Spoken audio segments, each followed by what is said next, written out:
Welcome back to another new video in SD Bio Life with Life Science। দেখো ongoing যতগুলো process আছে সে SLST নবম দশম হোক, একাদশ দ্বাদশ বা প্রাইমারি রিক্রুটমেন্ট বা SSC group C group D বা ওয়েস্ট বেঙ্গল কনস্টেবল বা পুলিশ বা কলেজ সার্ভিস কমিশন, সমস্ত রিক্রুটমেন্টের ক্ষেত্রে যে ওবিসি 7% হবে না 17% হবে, এটা কিন্তু একটা লাখ টাকার প্রশ্ন এবং সবার মনে এই নিয়ে সন্দেহ রয়েছে। এই নিয়ে একটি মামলা হয় কলকাতা হাইকোর্টে, যে মামলার রায় কিন্তু লিখিত রূপ আমাদের কাছে এসছে। সেই লিখিত রায়ের পুরো বিশ্লেষণ শুধু করব তাই নয়, কলকাতা হাইকোর্টের এজলাসে বিচারপতি কি বলেছেন সেই ভিডিওটাও, তার ডাইরেক্ট মন্তব্য শোনাবো, যাতে তোমাদের মনে এই সন্দেহটা আর থাকবে না যে ওবিসির ক্ষেত্রে 7% হবে না 17% হবে। বিশেষ করে অনগোয়িং প্রসেসের ক্ষেত্রে সমস্ত ডাউট ক্লিয়ার হয়ে যাবে। তাই ভিডিওটা শেষ পর্যন্ত দেখো, ভালো লাগলে লাইক করে বন্ধুদের শেয়ার করে দিও, চ্যানেলে নতুন হলে চ্যানেলটা সাবস্ক্রাইব করে নিও। দেখো বিষয়টা কি, বিষয়টা হচ্ছে অনারেবল জাস্টিস বিভাস পট্টনায়কের বেঞ্চে ওবিসি সংক্রান্ত একটি মামলা হয়, যার গুরুত্বপূর্ণ রায় কিন্তু উঠে এলো।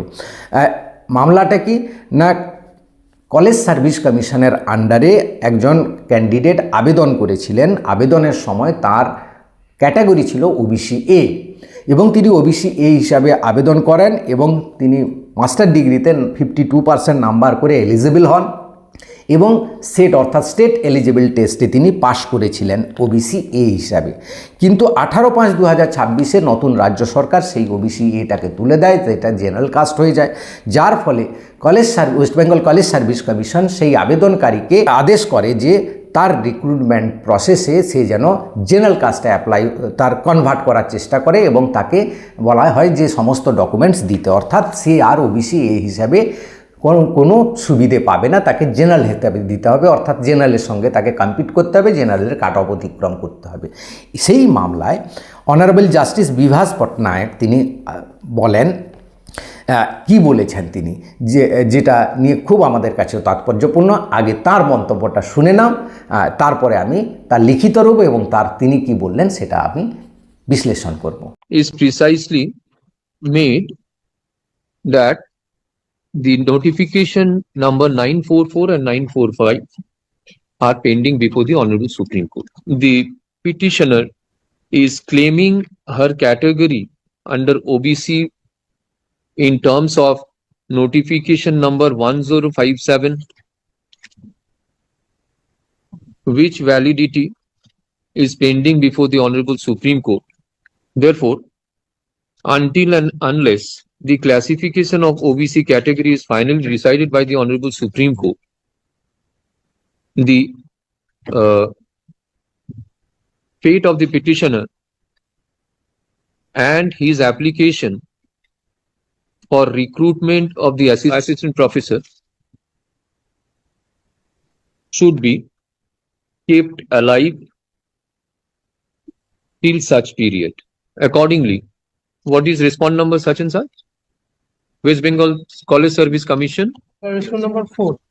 4 is directed not to treat the application submitted by the petitioner as cancelled till the issue as to the classification OBC category is decided by the Honorable Supreme Court and should be kept alive till such period. তো রায়টা শুনলেন, তো সেই supreme কোর্টের সেই কথাটা উঠে এলো যেটা কপিল সিব্বাল মহাশয় বলেছিলেন যে খেলা চলাকালীন খেলার নিয়ম পরিবর্তন করা যাবে না। অর্থাৎ বিচারপতির বক্তব্য, এখানে ওবিসি কেস নিয়ে সমস্ত ক্ল্যারিফিকেশান এবং ক্লাসিফিকেশান ডিউ রয়েছে সুপ্রিম কোর্টের।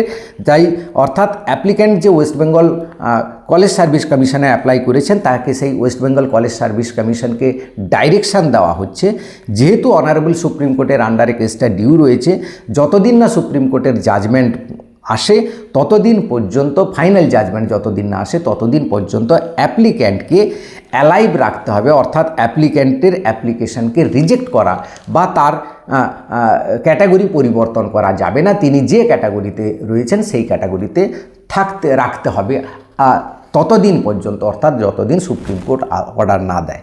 তো এই কেসটা শুধু কলেজ সার্ভিস কমিশনের সঙ্গে তো সম্পর্ক নয়, এই রায়টা বোঝা যাচ্ছে আমাদের এসএলএসটি নবম দশম একাদশ দ্বাদশ ক্ষেত্রে একইভাবে অ্যাপ্লিকেবল হবে এবং SSC group C group D West Bengal police constable primary সমস্ত ক্ষেত্রে সেই 17% ধরেই চালাতে হবে যতদিন না সুপ্রিম কোর্ট অর্ডার দেয়। এটাই হচ্ছে লিখিত অর্ডারের যা রূপ এবং তিনি যা বললেন তার সারমর্মটাই, অর্থাৎ সমস্ত অনগোয়িং প্রসেস এখন 17% ধরে চলবে। তো আপাতত কতদিন না, যতদিন না সুপ্রিম কোর্ট অর্ডার দেয় বা ফাইনাল জাজমেন্ট দেয় ওবিসি সম্পর্কে ততদিন পর্যন্ত। তাই আপাতত আর আমাদের এটা নিয়ে দুশ্চিন্তা করার প্রয়োজন নেই, আমরা 17% হিসাবে থাকবে ওবিসির ক্ষেত্রে। তাই এই ছিল আজকের ভিডিওটা ভালো লাগলে লাইক করে সবাইকে শেয়ার করে দিও, চ্যানেলে নতুন হলে চ্যানেলটা সাবস্ক্রাইব করে নিও, লাইক করছো না অবশ্যই লাইক করে দিও। Thank you for watching.